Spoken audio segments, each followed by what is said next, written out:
Hey, what's up? This is Javier with the Be Present Ohio campaign. Check it out. One of my mentors told me one time, he said, we can spend our life creating the life we want or reacting to the life we don't want. And the difference between the two is choosing whether we're going to survive life or live under the circumstances or actually thrive in the midst of or even as a result of the circumstances we find ourselves in. And there are two important aspects to thriving.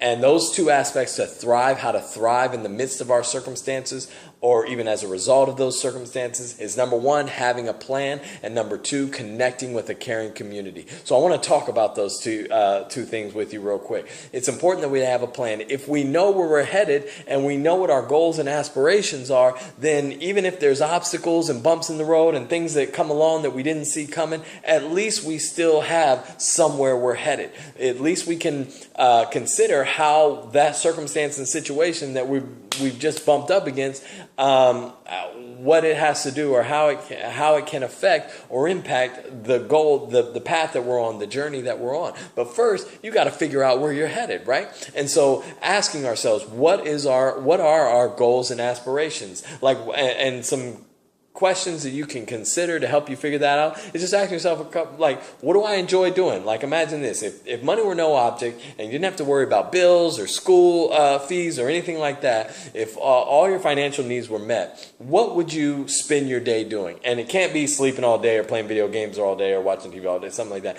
No, what would you spend your day doing if money were no object and you didn't have anything to worry about? You know, what are those things that you actually enjoy doing? Ask yourself this question: when or where do I feel like I'm at my best? When do you feel like supercharged and energized? And what are you doing that makes you feel supercharged and energized? Who are you with when you feel supercharged and energized? Where do you feel like you're at your best? The next question you need to ask yourself is, who and what do I live for? You know, when you know who and what you live for and understand, the significance of those things or those people in your life, you understand the significance of every choice that you make after that. So, like, I know who I live for and what I live for. I live for my family. I live for young people. I live for comedy. I live for hip hop, and I live for filmmaking and the New York Giants. You can throw the New York Giants in there because I'm a huge New York Giants fan as well. Those are what I live for. Those things and those people give me reason to get up in the morning and always do my best and strive to be at my best all the time because I live for those people and those things, right? So identify who and what you live for.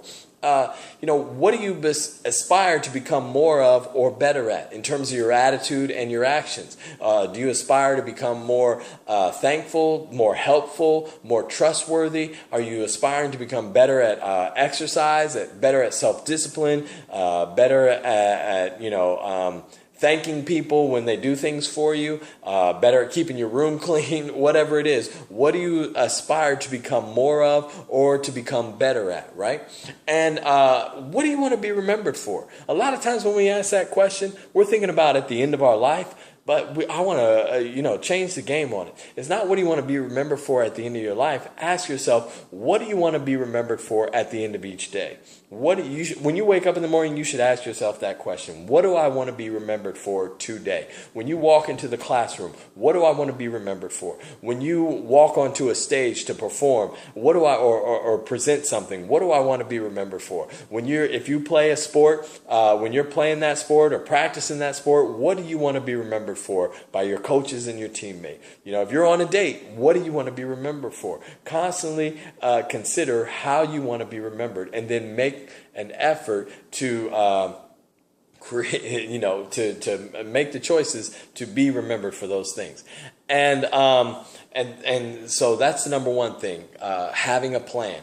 And number two is connecting with a caring community. So asking yourself these questions to kind of build this team around you that's going to help you thrive in the midst of any circumstance you find yourself in. So ask yourself, who really inspires you to do and be your best? Who is that person or persons? Write their names down and write that, next to those questions. Who inspires me to do and be my best? Write the name of those people or that person down.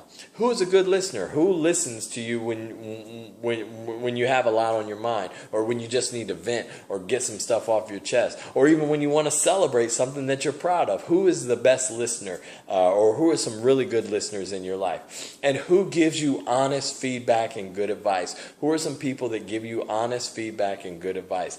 Those people should be identified, and if you know who they are, connect to them, reach out to them, and stay connected to them. And the last question you should ask is, who's somebody that makes you smile? Because those are the kind of people you want to reach out to and connect with when you're feeling frustrated, discouraged, stressed, lonely, angry. Reach out and connect with the people you know can make you smile. You want to thrive? Have a plan and connect with a caring community. That's how you live above the circumstances. Great hanging out with you. This is Javier for the Be Present Ohio campaign. BePresentOhio.org. Thanks for hanging out with me. Peace.